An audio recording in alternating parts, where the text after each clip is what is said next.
It's the Joe Concha Tunnel to Towers Foundation Sunday morning show. Now, here's Joe Concha.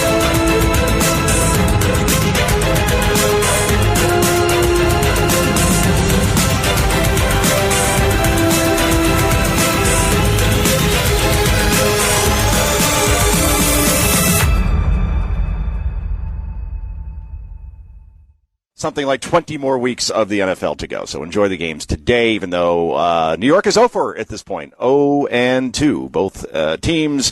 The Mets are barely holding on to a wild card spot, and the Yankees, probably have to play Boston in the wild card. 3 games. Winner take 2 out of 3. I mean, man, that'll be fun, actually. I'm looking forward to that. Anyway, obviously, I got to talk about Jimmy Kimmel being the media guru, as Sean Hannity calls me, over on Fox News. I've been on probably, I think, about as many times as there's weeks left in the NFL season. I think 20 times in the last 4 days I've been on to talk about the firing of the Pope of Late Night, the most insufferable, pious, stupid, dishonest person on television. That really says a lot when you're all of those things. But here's the thing. From the left, of course, we're hearing about how this is censorship and this is an attack on free speech. Let me be very clear, all right? Jimmy Kimmel can say whatever the hell he wants anywhere, anytime. Just a corporation like Disney doesn't have to pay him $16 million a year for it anymore because enough is enough. When you lie about the shooter, the murderer of Charlie Kirk the way he did, intentionally, by the way, because there's no way you could come to a conclusion that the guy who executed Charlie was somehow pro-MAGA when he took out the most pro-MAGA person on the planet in Charlie Kirk in terms of being a supporter and activist as far as an advocate of Donald Trump. That makes no sense. Last check, there's not many MAGAs that are trans furry lovers. Nope, probably not. And a guy who obviously, this Tyler Robinson, who will probably face a firing squad, which is cool. I didn't know we had those. But yeah, aim for the neck. That's my advice. The guy professed a visceral hatred for Charlie Kirk. He is not MAGA. He is as left as it comes, and Jimmy Kimmel lied to his audience, and for years he has just said the most reckless things in the world, like saying the unvaccinated should all die. That's what he said in 2021. Mike Pence should just drink some Clorox and be done with it. That's what he said about the sitting vice president at the time. And the things he said about Donald Trump over the years, we don't have enough time here to go through them. But here, nonetheless, is Brian Stelter, who apparently is the media guru over at CNN. This was him a couple of years ago. And this is him justifying the censorship of conservatives, which included taking Fox News as a whole off the air. This is cut one, go. But while some cry cancel culture, let me suggest a different way to think about this. A harm reduction model. Oh. What's that? Most people want clean air and blue skies and accurate news and rational views. And then in that healthy environment that looks beautiful, then we can have great fights about taxes and regulation and healthcare and all the rest. The vast majority of people can agree that disinformation about, let's say, the pandemic is unhealthy. It's harmful. So how can that harm be reduced? Well, big tech platforms say they are removing lies about vaccines and stamping out Stop the Steal BS and QAnon cult content. Now, do these private companies have too much power? Sure. And many people would say yes, of course they do. But reducing a liar's reach is not the same as censoring freedom of speech. Freedom of speech is different than freedom of reach. And by reach, he meant Fox News being the number one network in the country and reaching 8 times more of an audience than CNN. So that was the plan, to take us out completely over there. And by the way, he says, yes, we have to battle disinformation about the pandemic. Oh, really? Like what? Like COVID came from a lab? Or if you get the vaccine, like Joe Biden said, you won't die? Yeah, you can. So please, who decides what is disinformation, misinformation, and what is truth? Brian Stelter? The Biden administration, Jonas, recut this. The Biden administration, AOC. Who's the judge and jury on this one, pal? Just unbelievable. Anyway, we're going to talk more about this. Obviously, we had Ari Fleischer and David Bozell, two of the best people to talk about this, a former White House press secretary and the president of the Media Research Center. Yep, we get good guests on this show. This is Joe Concha. This is the Tunnel to Towers Foundation Sunday morning show. Back with more in just a moment. It's the Joe Concha Tunnel to Towers Foundation Sunday morning show.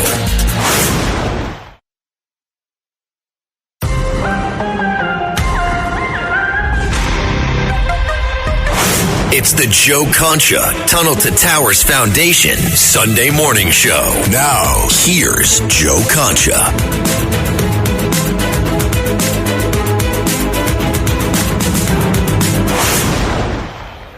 Welcome back, everybody. Let's bring in our second VIP guest of the hour. That, of course, is Ari Fleischer, former White House press secretary to George W. Bush and a Fox News contributor, and, like me, a student of media. Ari, how are you today? Well, I hate to be a student of media. I don't know if I failed them or if I fail. I think they failed us. I'm pretty sure of that. Somebody wrote a book about media snobbery. Yeah, I believe that was Ari Fleischer. And just those books write themselves, basically. But, Ari, before we begin, I have to get to a very pressing issue. And that is, how are your Dolphins 0-3? You had to bring that up. Well, I'm a Bears fan, and it's not looking good for us either. So join the winless club. But, I just don't get it. They have all that talent. They got Waddle, and they got Hill, and they got Tua, and it's they're losing some close games. I guess it's the bottom line. But let's move on before the pain gets any worse for both of us. So obviously, I'd like to talk about Charlie Kirk, and this horrible assassination attempt, which feels like it was a month ago, given all of the media coverage and nonstop coverage, and many of it just so, as you said, disappointing from our media. They let us down.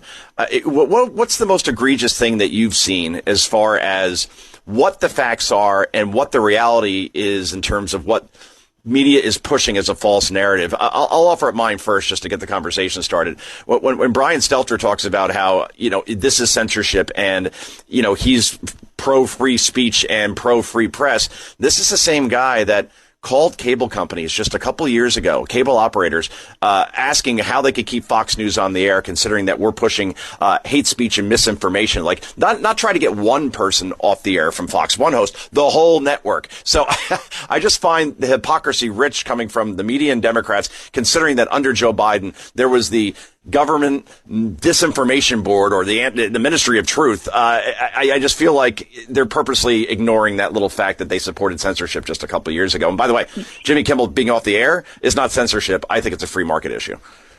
I go in a different direction on this.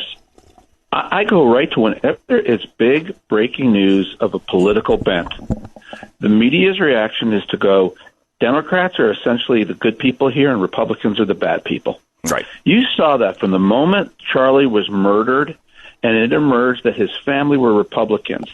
Much of the media, much of the Democrat punditry started to leap on that because they knew the implications if the killer was of the left. So they instantly tried to paint the picture.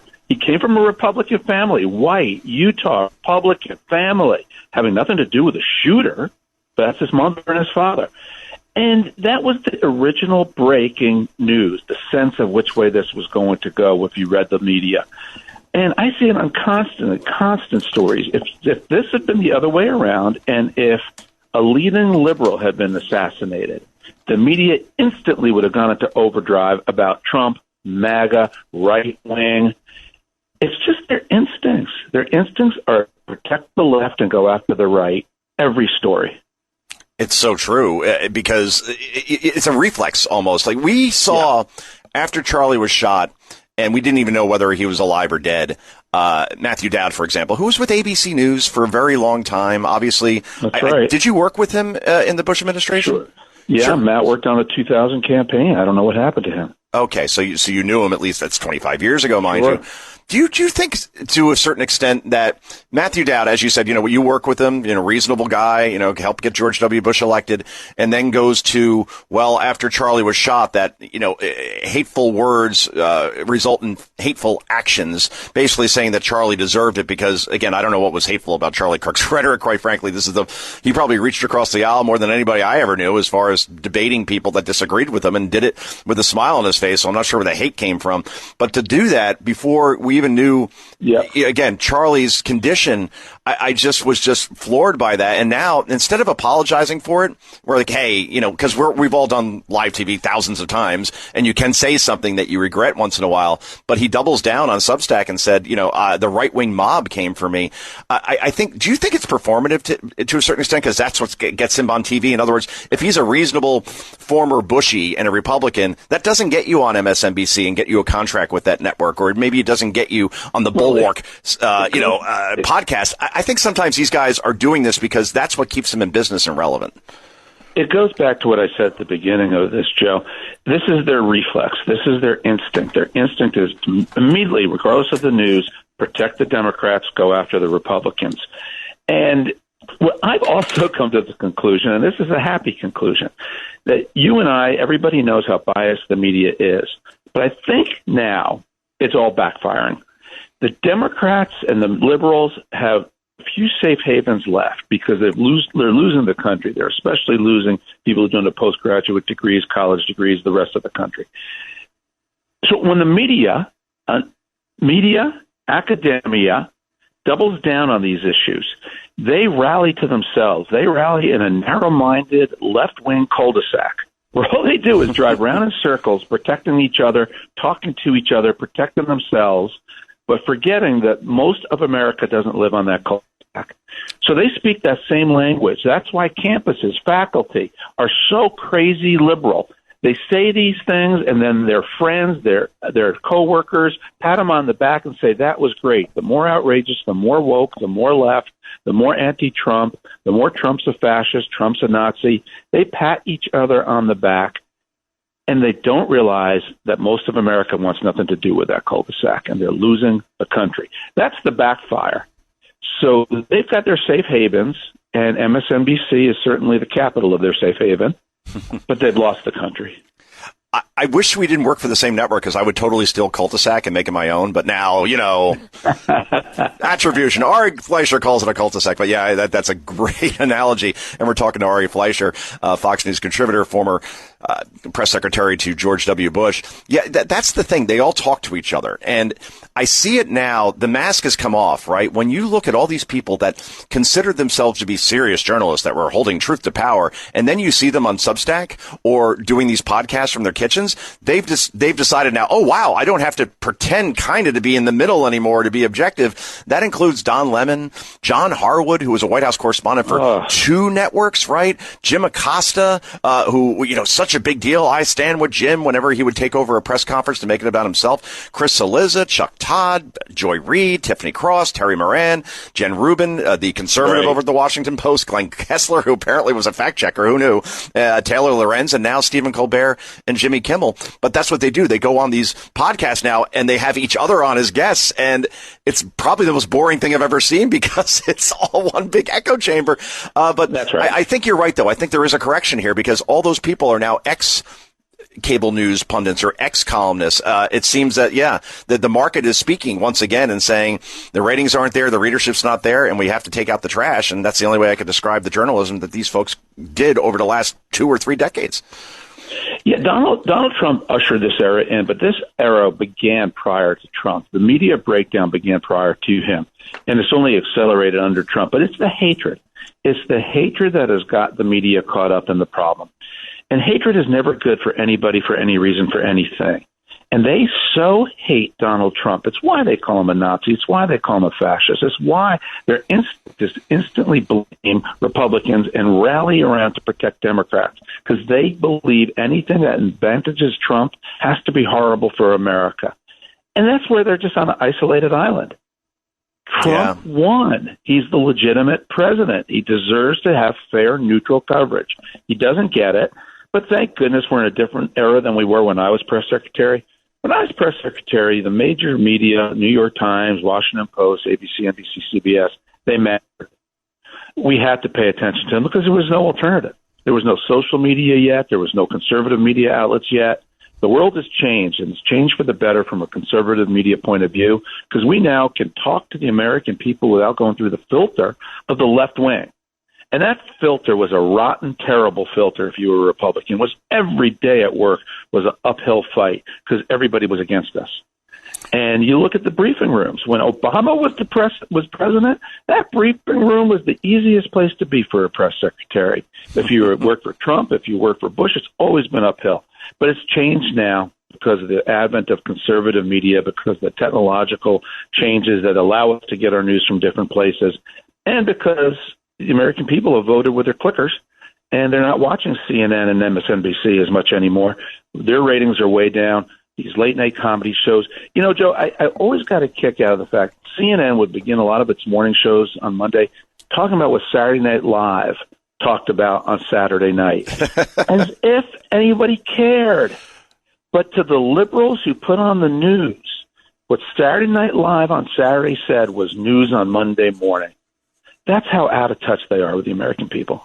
Yeah, last check, Saturday Night Live is not exactly down the middle. They kind of used to be, right? I mean, or at least it was a place where ago when Steve Martin was on it. Yeah, Steve Martin or Dana Carvey always comes to mind because he did such a perfect imitation of George H.W. Bush, but it wasn't hateful, and it was right. So embraced. It was embraced by the White House, quite frankly, because they had Carvey to the White House to perform as George H.W. Bush during a press conference. Hateful. You just put the right words on it, and now the media is too hateful. And look at Jimmy Kimmel; he's hateful. Yeah. The things he does, the things he says, and so that's true about almost all those late night comedians. And they never gave Greg Gutfeld, who has the late night show on Fox News, the comedy show, the credit he deserved for being the most popular comedian on TV. Yeah, he's number one right now. He doubled Kimmel on most nights. And Greg has probably, 1/20th the staff as far as resources. and that's the thing when I talk about free market, when you lose millions of dollars for your network. In other words, all right, so supply and demand, this is Econ 101. Supply is what Kimmel was providing on a nightly basis. So, for example, when Mike Pence got the COVID-19 shot, this is what he said. He said, quote, "So maybe save that dose for someone else. The only cure Mike Pence should get right now is a bottle of Clorox and a heat lamp." In other words, die, okay? Or right. He even said, vaccinated people having a heart attack, yes, come right into the hospital. Unvaccinated guy, rest in peace. That's screwed up stuff. I mean, where's the joke? Can somebody tell me where the joke is? So the supply is toxic, and then the demand, to your point around ratings, Kimmel barely got more than got more than 1 million viewers watching him per night. Carson used to get easily over 10 million, without blinking. And I get it's a different media landscape now, but that's telling. And if you're Disney, you're Bob Iger, you're ABC, you're the affiliates like Sinclair and Nexstar, why would you continue to support this guy you're paying $16 million a year for, who's losing you tens of millions of dollars, and he's hurting your brand? I keep hearing that this is a free speech thing. Honestly, the numbers are the numbers, and that's why he will no longer have a show. That's right, Joe. These things, for media, for pundits, we always want a yes or no. Was it because of the FCC chairman spoke out? Yes or no? These things are almost always complicated business judgments that leaders have to make, particularly about these rarefied slots on TV. All right. Thanks so much for joining us. Really appreciate it. And I'll see you in a green room hopefully soon over at Fox. Thanks, Joe. Good to talk. Good to talk to you. Go Fins. This is Joe Concha. This is the Tunnel to Towers Sunday morning show. Back with more. It's the Joe Concha Tunnel to Towers Foundation Sunday morning show.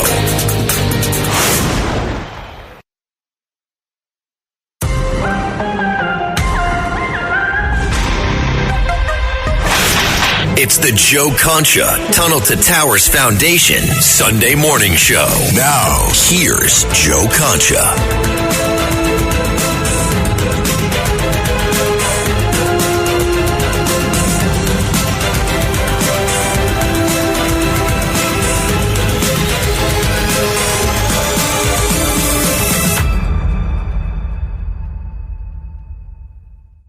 Welcome back, everybody. Let's bring in our first VIP guest. He is, of course, David Bozdell, the president of the Media Research Center, and unabashed, unapologetic Redskins fan. They're not the Commanders. They never will be. David, do you think they'll ultimately go back to that name? Because all I know is I went to the University of Maryland. I have a lot of friends down there that, love the Redskins, hate the Commander name, hate the change of the uniforms. You think they'll eventually just say, screw it, we're going back, and that's it? I think that they're testing the waters. They got some throwback uniforms coming out this year. That's right. Without the logo. I think they'll bring back the logo because it'll look like the Redskins without the logo. And so it's the uniforms first, logo second, name last. And yes, I do think they'll come back. It's a different culture. Let's uncancel some canceled culture. Oh, you just wrote my next column. This is great. Uncanceling all the things that have been canceled. Oh, this will write itself. This will be easy. So obviously I have to talk to you about the story of the week, possibly of the year in media. You can make the argument, except for Stephen Colbert also getting canceled, I suppose. But with Jimmy Kimmel, I keep coming down to this same argument that this is a matter of supply and demand, where the supply was toxic coming from Kimmel and the demand wasn't there in terms of ratings. And when that happens, when you're losing tens of millions of dollars for your employer and their shareholders, the affiliates say, a bridge too far as lying, blatantly lying, intentionally lying about the ideology of the shooter and the murderer of Charlie Kirk.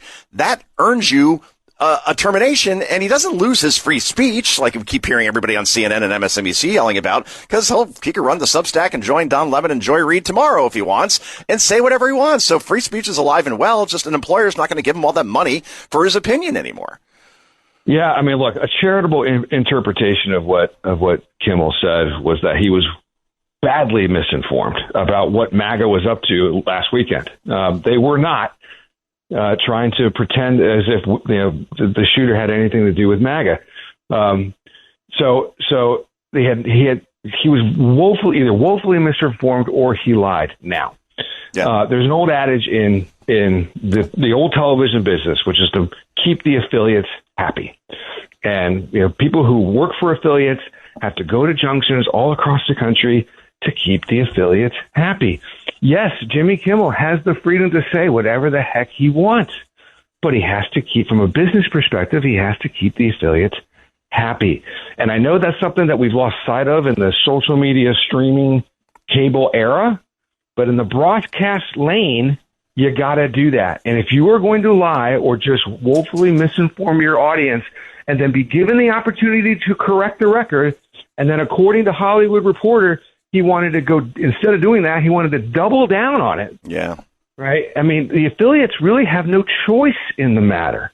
There's like 120 markets across the country, and about 60 of them told ABC, no mas. We don't have to deal with this. We don't want to put up with this guy anymore. Our customers are cutting our cord.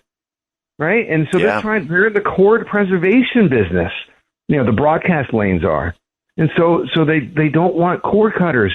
And the way you get to cord cutting is to have to be insulted by some Hollywood comedian night after night after night. Not to mention, Joe, 4 years ago saying that people who were not vaccinated, myself included, should go die outside hospitals. Yeah, don't get admitted to the ICU. Exactly what he said. He said, "Rest in peace, Wheezy," is exactly what he said. Because he's the Pope of wet late night, and there's nobody more insufferable and pious than Jimmy Kimmel. And we're talking to David Bozell. That's the thing. If we're charitable and we say, well, Kimmel, maybe he's just in this bubble where he's misinformed about who the shooter was and what he stood for. The problem is that since then, I'm sure somebody has pointed out, or he has seen somebody talk about the fact that, nope, that's 180 degrees not the case. Obviously a trans, furry, loving guy who had a visceral hatred for Charlie Kirk. And again, if you are pro-MAGA, the last person you take out besides Donald Trump is probably Charlie Kirk, because he was the biggest advocate, the biggest activist, and the biggest supporter of the president. So none of it makes sense from a logical standpoint, yet he was going to go back in the air and say this, and then the affiliates heard this and said, that's enough. Dan Turrentine, who I've had on this show before, I've done some Fox segments with him. He is one of the last reasonable Democrats out there. It's like Turrentine and Fetterman, and that's basically almost it. And maybe Bill Maher to a certain extent. Hank Uncker's giving them a run for their money. Oh, yeah, very good point. Very good point. But here's what Turrentine said, and I see that you retweeted, and I did as well. He said, with regards to Kimmel, I'm reminded of the famous story of Jay Leno versus David Letterman to replace Johnny Carson. Everyone thought it would be Letterman. I included, by the way. I was young, but I'm like, ooh, I like Letterman. He seems cooler. He does stupid pet tricks. Leno traveled the country to meet with affiliates to remind them that his humor was politically equal opportunity, while Letterman's was more coastal and left. The affiliates agreed and pushed for Leno, stunning Hollywood. The rest was history. That's the thing. It all comes down to the affiliates, and what they want, they're going to get. Yeah, at the FCC and Brendan Carr, from a regulatory standpoint, they have a lot to do with this in the sense that, and it's a little bit of speculation on my part, but I think this is how this went down. The affiliates calling up their chief regulator, Brendan Carr, and saying, look, what are our options? Okay, because this has sort of gotten away from us over the last couple of decades, where their mothership Disney just calls the shots, and the affiliates just sort of genuflect accordingly. And say, just give us whatever you want to give us. And they started to push back.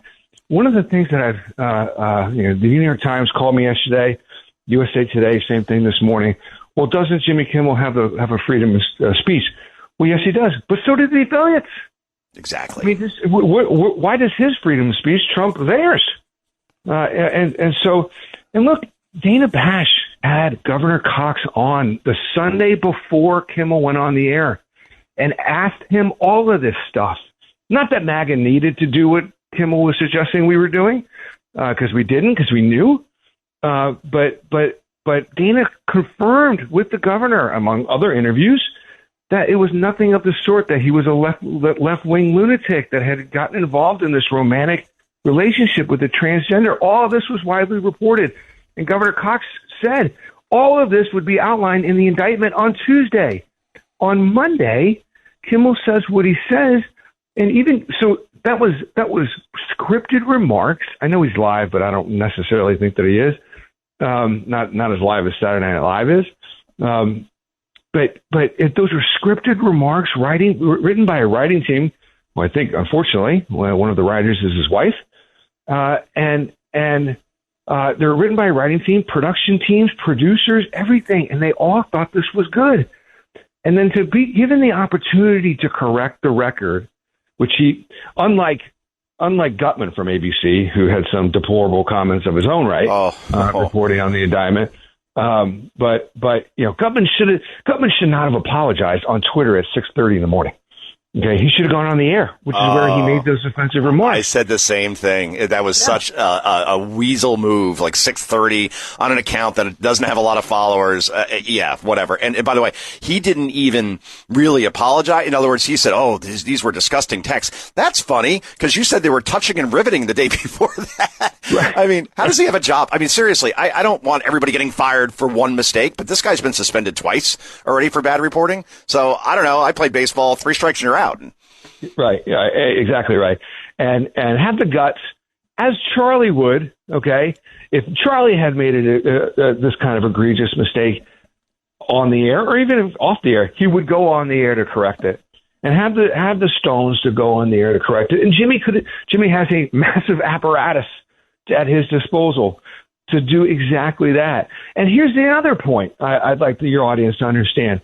Kimmel had every opportunity, if he didn't know Charlie, okay, if he just step outside his bubble for 1 second, if he didn't know Charlie, he had an awesome opportunity to invite a friend of Charlie's, a Megyn Kelly, a Joe Concha, a Tucker Carlson, a David Bozell, and Erica Kirk, okay, to sit down and tell him and his audience what made Charlie tick, what explain the Charlie Kirk phenomenon to us, and he would have broken record ratings. It would have been a terrific interview, and he had every opportunity to do that. He just doesn't take it. Why? A, because of the bubble, and B, he would have to forego an Emmy nomination to do it. And that's all these guys live for. It's so true. And Colbert actually got an Emmy this week, which, of course, we're talking about a fixed fight. We're talking to David Bozell. You're so right. When you have somebody on from the other side, that always results in the highest ratings for a show, even when people say, how could you give, that Nazi a platform? But I remember when Jimmy Fallon had Greg Gutfeld on, and he doubled his ratings. Like, no politician could do that for Fallon. Nobody could, outside of maybe Charlie Kirk, right? As far as having Greg on. It's right across the street. NBC's right across from Fox, easy booking. And then even Gutfeld, his highest rated show ever was when he had Bill Maher on. And again, Bill Maher goes to the White House to sit down and talk to Trump, and there were calls to boycott his show. Why? Because he's talking to the other side, and that's what Charlie did, and they executed him for it. So it's the stupidity of these networks, which drives me nuts, like the people that run them. Like MSNBC, David, you remember this is about a year ago. They hire Ronna McDaniel, who's like this milquetoast former RNC head, to kind of give a conservative point of view on MSNBC, to be the patsy, basically, like somebody who they probably would do, gang up on. She lasted 48 hours. She only did one interview because Rachel Maddow and Chuck Todd and everybody at that network said, we can't have this person here. We're about protecting the truth. What? They did that to her, and they did it to Chris Licht over at CNN when he said, hey, why don't we have Donald Trump on for a town hall? And then Anderson Cooper goes on the air the next night and says, I know it was disturbing what you saw last night. I don't blame you if you never watch this network again. I'm sorry. If I ran these networks, you're gone at the commercial. You just told our audience never to watch this again because I put on the leading Republican candidate. It's insane, yet everybody keeps their jobs. I mean, well, I shouldn't say that. The executives keep their jobs, but there is more of a cleansing going on these days, right, David? When you see Don Lemon is gone, and Joy Reid is gone, and Chris Liz is gone, and Jim Acosta's gone, and John Harwood's gone, and even like Taylor Lorenz or Jen Rubin or Glenn Kessler, if you're talking the Prince side, there seems to be a reckoning happening at this point. And the best part is all these people run the Substack and they all have conversations with each other, which basically makes them feel very comfortable, I would imagine. Yeah, or Blue Sky. Blue Sky. Jeff Bezos came to the same conclusion. Smart businessman. One of the brightest business people that this country has produced in the last quarter century. He puts out his opus about the Washington Post at the beginning of the year. And I don't want to misquote him, but I'll paraphrase it. He essentially says in his letter, we've lost the plot. We're not speaking to anyone on the other side of the aisle. Yep. Through our reporting, and we've got to get back to a more balanced, more fair approach, and give these guys give the right, essentially. I'm paraphrasing again, a little bit of a fighting chance to get our message out. And so even Bezos came to that conclusion. Hence why Taylor Lorenz, doesn't have a job anymore at the Washington Post. And there was a girl who ran to Blue Sky with some insulting comments at the Washington Post this week and also got fired. So you're absolutely right. These are more business calculations, right? Yeah. Look, everyone wants to say like, oh, well, Jimmy Kimmel got fired for jokes or bad jokes. No, he got fired for lying. And if he wasn't lying, his bubble is such a left-wing blue cocoon. He just doesn't know that what he said is patently false. And so that's why he's suffering the fate that he suffered. And look, yes, there are ample opportunities, but at the end of the day, these affiliates want to preserve their business, and their constituents, their customers, are saying, "Stop beaming this guy into my screen. I'm not paying for this any longer. I'm going to cut the cord, and I'm going to go to Charlie's network. I'm going to go to Joe Concha's streaming podcast. I'm going to go to Tucker's network. I'm going to do other things to be informed and be entertained." That's right. There are options. Finally. Yes, there are options. Yeah, finally. Plenty. Yeah. My favorite stat, and then I'm going to give you the last 30 seconds. Colbert, in his 10 years, had Bernie Sanders on 21 times, Elizabeth Warren 16 times, and Tom Hanks 14 times. Something is wrong there when that's what's going on. Jake Tapper 12 times, by the way, because he's exciting. But the last 30 seconds, you've been on the job for the Media Research Center for a few months now, taking over for your great father, Brent, who spent some quality time with in the nether regions of the North Sea not too long ago. But so what is what is the mission statement of the Media Research Center moving forward, and how do you like the job so far? I love it. I mean, 2 days after I accepted the position, we defunded PBS and NPR, and then had Terry Moran fired. So I should have just mic dropped out of there, so I'm good. I stuck my bed. But it's an awesome place to work. The men and women who report through the elevator doors every day understand that. Yes, these networks' ratings are down, but they are getting their message out through the Googles, through the Apples, and millions of people still believe these things. This is why 33% of Democrats believe that the shooter was MAGA, because of what Jimmy Kimmel said. Indeed. Newsbusters.org. That is your must-go-to bookmark site for all the wonderful studies that David has cited, and I probably quote on a daily basis on Fox. It writes all my material for me. So thank you for that, David. I'll have to probably give you an in-kind return at some point. But thanks for having us again. Go Redskins, and we'll see you again soon, David. Thanks, Joe. Appreciate it. All right, thank you. This is Joe Concha. This is the Tunnel to Towers Foundation Sunday morning show. Back with more in just a moment. It's the Joe Concha Tunnel to Towers Foundation Sunday morning show.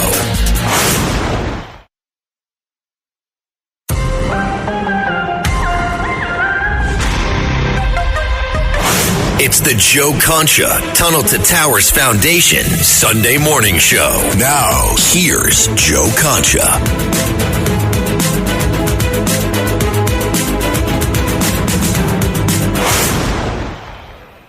Welcome back, everybody, and don't forget the Tunnel to Towers Foundation Walk Run is coming up on Sunday, September 28th, right around the corner.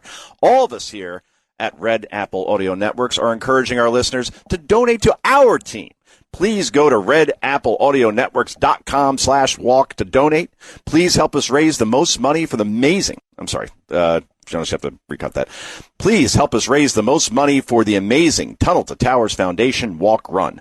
Let's never forget America's heroes and what they do for us. Let's raise some money, please, for our veterans, for our first responders, and 9/11 victims. That's redappleaudionetworks.com/walk. Remember, every dollar counts. All right, so let's get into some ridiculous sound bites of the week.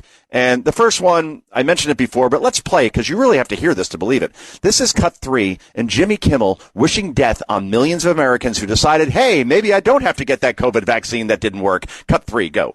Hospitals get any more overcrowded, they're going to have to make some very tough choices about who gets an ICU bed. That choice doesn't seem so tough to me. Vaccinated person having a heart attack? Yes, come right on in. We'll take care of you. Unvaccinated guy who gobbled horse goo? Rest in peace, Wheezy.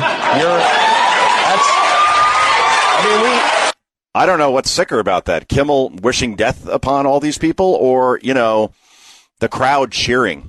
I mean, the SEALs in that audience, boy, what are they going to do with their 8:30 on the West Coast nights? I have no idea. Anyway, let's go to cut number 5 now. Unfortunately, this is David Letterman, who, for the most part, especially at NBC, you didn't know what his politics were during the stupid Pet Chicks years and when he just had such creativity, but something we never saw before in late night. I remember as a kid, I used to VCR it, yes, I'm that old, and then watch it the next morning before I went to school. I love Letterman that much in the top 10 list and so on. But, here he is on Jimmy Kimmel getting fired, and it's about what you would expect from what turned out to be a closet lefty. This is Letterman, cut 5, go. Tell us what you think about what happened last night to Jimmy Kimmel. Well, this is misery. And in the world of somebody who is an authoritarian, maybe a dictatorship, sooner or later everyone is going to be touched. But this is me. For 30 years, I did this for a living. So I see this happen. They took care of Colbert. That was rude. That was inexcusable. The man deserves a great deal of credit. He's in the Hall of Fame 9 times. And to be manipulated like that because the Ellison family didn't want to trouble Donald Trump with this move, so they got rid of him. Not only got rid of him, got rid of the whole franchise. You're not going to have to worry about anything, Larry. It's all gone. Yeah, David, you had good ratings. See, that's why you got to keep your job for 30 years. Kimmel and Colbert did not have good ratings. And Letterman, you didn't call the president of the United States Hitler. You didn't wish death upon Trump like Colbert did, saying he should go to the glue factory. We all know what that means. So I could go on, but the bottom line is that you get political. As Carson said, you may think that you have a self-importance where you think you could actually sway people, and that's not what you do as an entertainer. So that's disappointing that Letterman said that, but totally and completely expected. Anyway, well, here we go with one more clip. And, of course, we have to go with Hillary Clinton, who just won't go away. She's still on, what is it now? Coming up on a 10-year public therapy tour because she still can't believe that she lost to Donald Trump. This is cut 2, and this is Hillary just 1 year ago saying that, boy, if you lie, you could go to jail, like Jimmy Kimmel lied. This is cut 2. Go. Boosting Trump back in 2016. But I also think there are Americans who are engaged in this kind of propaganda, and whether they should be civilly or even in some cases criminally charged is something that would be a better deterrence because criminally charged. Oh, they're doing that in Britain now, so yay. Yeah, that's totally what we should do. How does she feel now, I wonder, about Kimmel being fired for, misinformation? And, oh, yeah, I keep going back to the business part of it. Really bad ratings and losing tens of millions of dollars per year. Oh, boy. Well, we'll have to end on that happy note. Thanks so much to Ari Fleischer. Thanks so much to David Bozell, to Jonas behind the glass, Kevin, our other producer as well, the head guy around here. And what can I say? Another banger of a show. Really appreciate it. We'll be back next Sunday. Sorry, we'll do that again. We'll be back next Sunday on the Tunnel to Towers Foundation Sunday morning show. See you when I see you. Bye-bye. It's the Joe Concha Tunnel to Towers Foundation Sunday morning show.